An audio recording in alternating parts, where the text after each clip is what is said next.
When I try to kick him, I just put halfway his feet in my face. And they stop there, my pose. They ask me, how is it? Yo, picture this.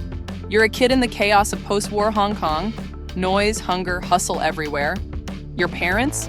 They're deep in the film biz, always moving, always working. So you're raised by your grandparents, tough, old school, the kind who don't talk much, but when they do, you listen. You're barely 9 years old, already flipping off platforms, throwing punches, stretching till it hurts. Not for fun, but survival. That was Sammo Hung. And if you think this is another feel-good martial arts story, nah, this is blood, bruises, betrayal, and yeah, Bruce Lee. But not the Bruce you think you know. Because Sammo, he wasn't just some background extra in a kung fu flick. He was that guy, the one who faced Bruce in Enter the Dragon. That scene? 2 titans on screen. One already a legend, the other just getting started. Not just trading kicks, but energy, vibes, history, respect that didn't need to be said out loud. That moment changed everything for Sammo. But hold up, before we talk Bruce, you gotta understand what made Sammo Sammo. He came up through pain. Not Hollywood pain, real pain, physical, mental. He joined the China Drama Academy, a Peking opera school so intense, it made military training look soft. 12-hour days, 7 days a week. You messed up a move? You repeated it till your legs gave out. You cried? They told you to cry while you kicked harder. That's where he met Jackie Chan and Yuan Biao, just boys, all scraped knees and broken dreams. But together, they became the foundation of a movement that would change martial arts cinema forever. While Jackie flew high on stunts and charm, Sammo stayed grounded, chunkier, sure, but faster than anyone gave him credit for. He flipped the script on what a martial artist could look like.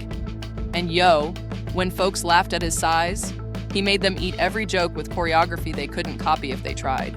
Because Sammo didn't just fight, he designed fights, made them feel like storytelling in motion, like street poetry wrapped in kung fu rhythm.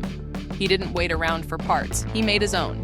He wrote, directed, produced, and still, when the credits rolled, he was the one limping off set, bruised up from doing his own stunts. That's how he showed love to the craft. Now back to Bruce. See, Bruce Lee wasn't just a global icon to Sammo, he was something more, a mirror. Bruce saw him, really saw him. When Hollywood finally opened its doors to martial arts, it was Bruce who kicked them in, and he made sure Sammo got through too. That little sparring scene in Enter the Dragon? To most people, it's just a warm-up before the plot kicks in. But to Sammo, it was an introduction to the world, a 5-minute window that he turned into an empire. And behind that quick exchange was real respect, no ego, just 2 warriors, recognizing each other in a world that barely recognized them. They weren't best friends. They didn't chill after set or share long dinners, but they didn't need to. Because when you've trained the way they trained, bled the way they bled, you know who's real. That's legacy, not friendship, brotherhood. But life ain't always kung fu and applause. Sammo hit walls, hard ones. A leg injury early on nearly derailed everything. He couldn't train, couldn't move, and the weight came fast.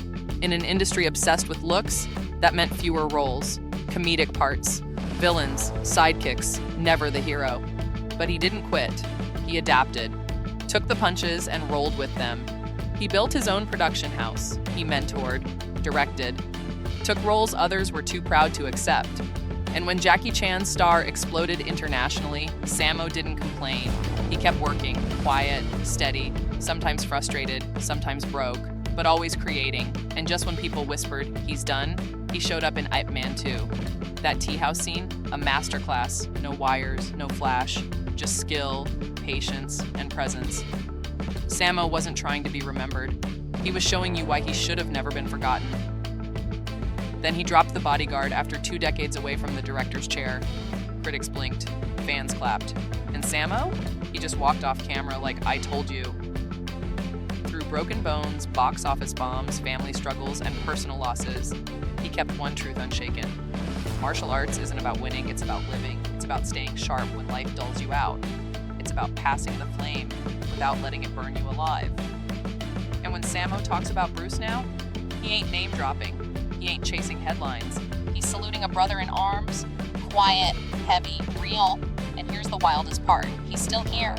Still training, still teaching. Still walking into a studio like he's got nothing to prove, but everything to protect.